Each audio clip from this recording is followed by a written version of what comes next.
And hello, and welcome to FreightWaves Global Supply Chain Week. This is the Ocean Freight Edition, and I'm your host for today's segment. My name is Steve Ferreira, and I'm CEO of Ocean Audit, a ocean freight refund recovery consultancy firm in Hartford, Connecticut. And I have to tell you, this might be my favorite segment. Really, really, it is. It is, guys. I can't tell you the depth and breadth that my guest today brings to us, and he's a very, very close friend. But before I introduce him, I will talk about today's topic, and today's topic is very important to all my great new friends and clients and audience of FreightWaves folks out there that are just either getting started in global logistics or have moved to a new role in global logistics. And the points of topic that we'll talk about today are the things that you, as the BCO, beneficial cargo owner, should really be looking at and focusing on as you start to promulgate through 2021 and the all important contract negotiation season. Now, that's a little bit of a misnomer this year because, unlike any other year, this is unlike any other year, I should say, pardon me. And to make sense of it, I am going to bring in my very close friend and the director of global logistics at AutoZone, Jack Conaghan. Jack, welcome to the virtual stage. Hey, thank you, Steve. I appreciate you inviting me and very, very happy to be talking to the FreightWaves folks. So, just a little bit of background about myself. So, like Steve mentioned, I am the director of logistics for AutoZone. I do have the responsibility for parcel, domestic transportation, customs compliance, as well as the international transportation. I've been with AutoZone for the last year, but do have 25 plus years within the industry, which with several retailers as well as a manufacturing company. So again, Steve, thank you for having me, and I look forward to talking to you. Oh, Jack, as I said, no doubt about it. I've had some great guests on, and we've had some terrific sessions. But always look forward to this one, and especially want to thank you for joining our FreightWave session because of your expertise. You're the dean of logistics, and wouldn't have it any other way. So Uh, school is in well, session. thank you very much. And we've spent so much time together at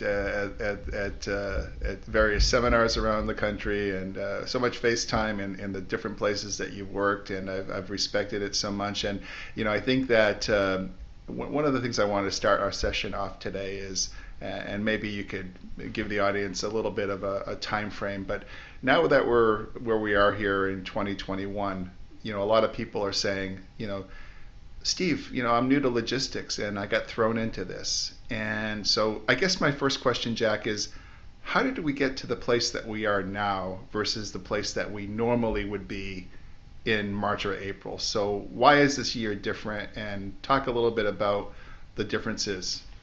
Well, very good question, right? So, obviously, living through a pandemic with COVID, and obviously, COVID is still going on. Hopefully, there's light at the end of the tunnel as far as the vaccines go.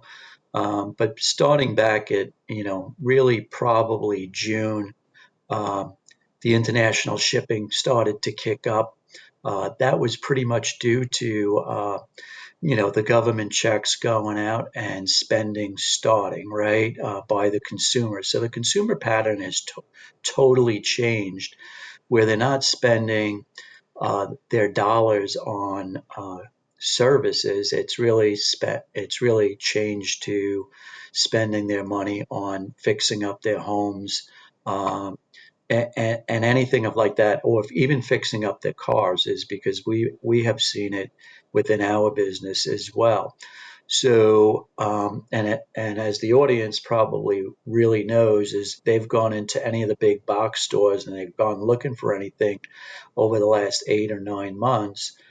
Total shelves are wiped out. So, and I know me and my wife have recently moved to Memphis and trying to decorate a new home have gone through this. So this created what would normally we would go through a peak season that would start in, August or even the first week of September. Well, peak season really started at the end of June in 2020. and we're still living through it. And there's really no end in sight to this phenomenon that we're going through. Is so, you know, is obviously that brings us to having to prepare differently this year than we would in most years for our contract season. Okay, that's great. You're just, we're so in sync with one another. So being prepared for going forward with this contract season, could you give the audience a sense of maybe the 3 or 4 tools that you're using, or you're measuring, or you have to use to get to where you want to be this year? Yeah, so I would first say is, if you're the person within your organization that is charged with negotiating those contracts, you really need to get a handle on what was your previous year's volumes, not only by, overall, right? But also by what port did it come out of? What container sizes did you utilize? And what ports did you ship into? Um, we go into several different ports, so it's a little more complex. The importer that's going into 1 or 2 ports might be a little simpler to put together. The other thing is I would encourage is talk to your replenishment teams or your sourcing teams about, are they going to do any spikes coming out of one country or another? I can tell you just within the last several days, we received an email that out of a certain port with one vendor, they are gonna they are gonna increase the imports, and it's going to be into the West Coast. So now that I'm armed with that information, where I may have been looking at 2 carriers for that lane, I'm probably now looking at 3 carriers, right? So you definitely you getting a handle on your past volumes, your future volumes, and talking to your internal people, right? You don't want to silo yourself as you're going into contract season, right? And if you're sort of new within the industry, what I would do is I would encourage you to talk to, a mentor, whether that's in your company or outside your company, and somebody that you could bounce ideas off and gather information.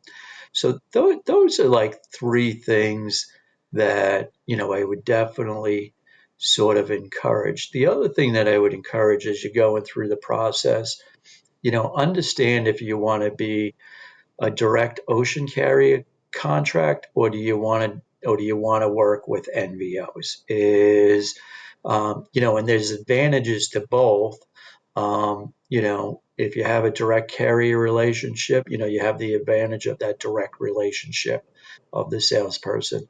The NVOs obviously have more contracts available, and you might be able to get more space out of, a country you might not ship out of that often. So, understanding that dynamic of it as well is very important. Jack, you raised such a great point on that last point on NVO. That was actually one of the next questions I was going to ask, and I was just I'll kind of go over through my thought on it. But I think what the point that Jack makes is so true, because you look at the percentage of lift that NVOs have in the Trans-Pacific, and it's quite substantial, and it's really increased. And I think savvy logistics professionals like Jack and AutoZone probably understand the realm of the historic relationships, not only with the direct carrier, but also the fact that NVOs forwarders give them a menu or a basket of services. Is that kind of your thinking, Jack?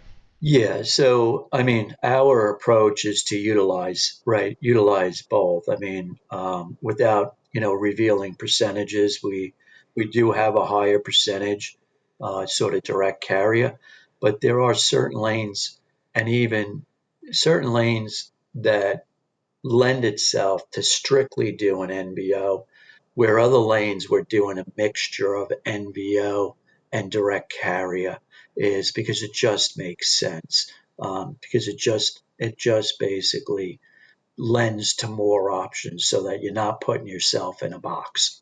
So Jack, you've met John Monroe, a good friend of mine, and John and I were talking, and he thinks the world of you too. And we were talking about inland moves, for example, and going away from the port and the rail situation and just delayed transit times. You do a lot of inland destination shipping, and you've got a lot of things in motion, and your supply chain is more complex. How do you combat, say, some of the dwell time issues in, say, rail or getting power to your DCs? Are there any tips that you can give the audience? Yeah, so one of the things that we are doing is we are putting out forecasting to the ocean carriers. We try to do it um, a month in advance for the next month. So, first week of March for April, and try to be as precise as possible by carrier, by lane, to give them, to give the carriers an opportunity to secure that space in advance. Uh, the other thing is I do know there are other companies that are doing something similar, but they're going out 6 to 8 weeks. And I know there is some definite tools that have been developed in the market, that allow the importer to work I should say work their forecasting. Uh, I don't know right now if I have sort of a magic bullet for, uh, moving inland on the rail with the carriers. We are trying to put a focus on that, and if we do see that there is the dwell times that are moving past the 5 and 6 days, we are making phone calls and pushing for it. I know there are some importers that are trying to, you know, move a lot of their boxes on one vessel that is moving to inland points, and then working with the carriers and the terminals that their boxes be designated in a certain area so it's easier for their trucker to come in and pick it up. But unfortunately, Jack Conaghan has no silver bullet in this area. So anyway, Well, I but think maybe there's somebody smarter out there than me. I think So it's an interesting point you bring up though about like moving the ball forward, in the different silos, And again, this is just one idea I thought of just as you were saying that. I mean, AutoZone has so much buying power in so many different intermodal segments. I mean, maybe you've got, for example, a rail guy, that buys rail services, and so you just made a good point. If the dwell time gets too long, then there's different people and buckets of resources to go to. So I think that's important for any organization, no matter whether they're an AutoZone or a 2 or 300 FEU importer. I do want to move to a question, Jack, and I think this is a really interesting area that's put blinders on a lot of folks out in the industry. And we hear so often about the Shanghai Container Freight Index or the Freightos, freight index, and then new professional men and women come in the trade and they say, well, geez, why the index is 3,000 or 4,000? Why is my rate 4,800? Do you think that we're getting too blindsided by indices and we need to be more in tune with the local conditions? Talk a little bit about that. yeah, I tend to agree. I mean, you do have, I think the local conditions are more of, what the focus should be on.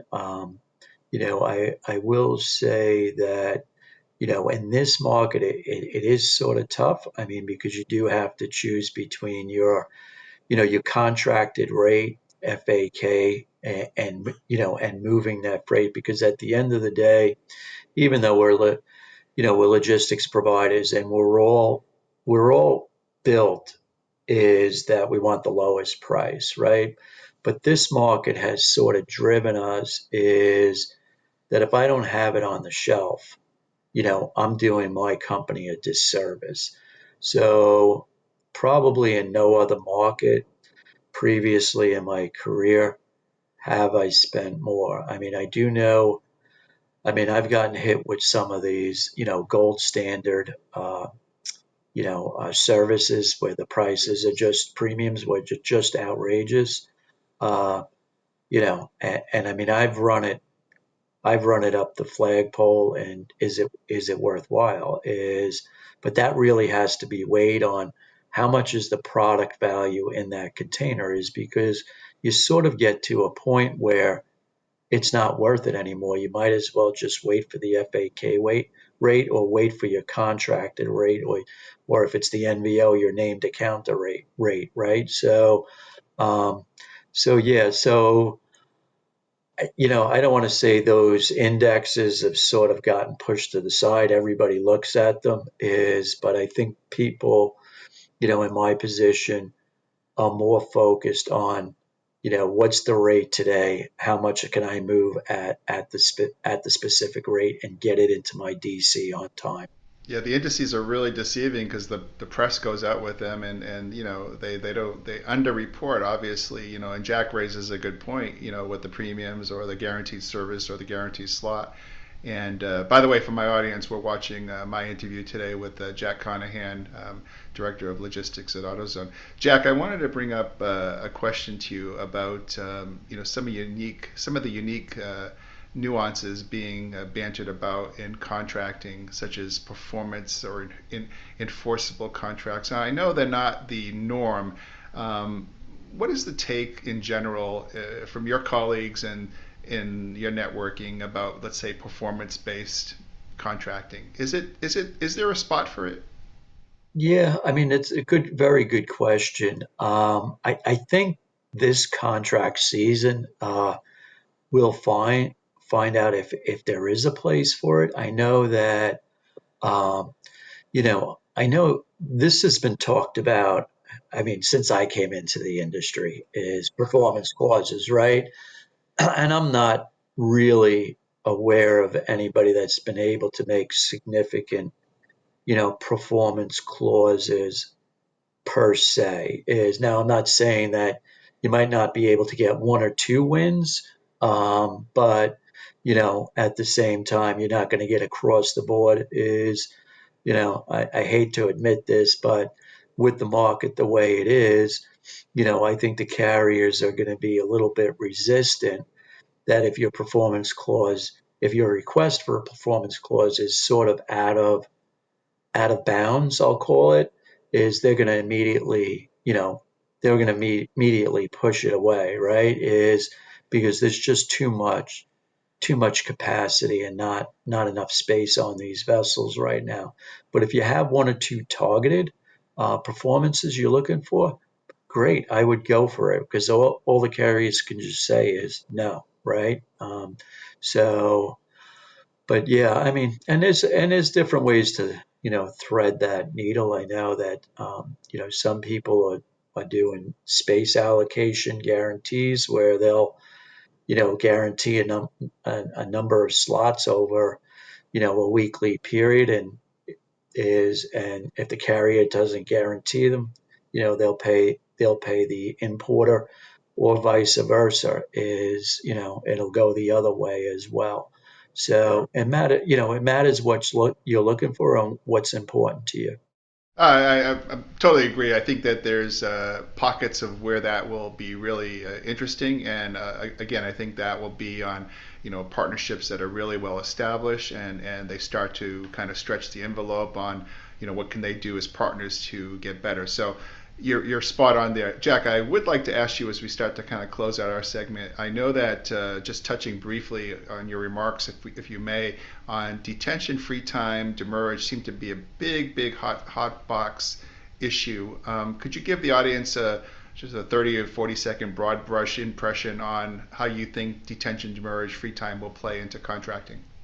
Yeah, I think it's going to be a big part of the contract, is obviously, and that's probably an understatement. But I do think that the carriers probably are going to be looking to, you know, if it's an existing carrier, they're going to be looking to diminish your free time. If it's a new carrier, that they're going to come out of the box, with minimal free time. You know, and rightfully so. The carriers are looking to get that container, into the United States and back out of the United States so that they can get another turn on it. So, and that's sort of money in their pocket, right? So it's understandable what they're doing. The only problem is with all of the congestion and everything going on, it's sort of not fair, right? It's a double-edged sword. Yeah, yeah. I think what you just said is so true. It's almost like the velocity of the supply chain, both from the carrier side and from the BCO side, need to be measured. And all the great takeaways that you gave the audience today, I think, are all part and parcel. And Jack, I would love to have you back on a Navigate B2B show. You've given our audience so much great information today. Would you join us again some other time? Absolutely, Steve. Anytime you want, I'll do it. Oh, oh, that's fantastic. And you've Yeah, been watching myself interview Jack Conaghan, logistics director at AutoZone. Jack is one of the deans I trust. Take his word, listen to it, improve your supply chain. And we love ocean freight. Jack, thank you for having us. And FreightWaves audience, enjoy the rest of the conference. Thank you. Bye, thank you, Jack. Steve. Bye bye. You're welcome.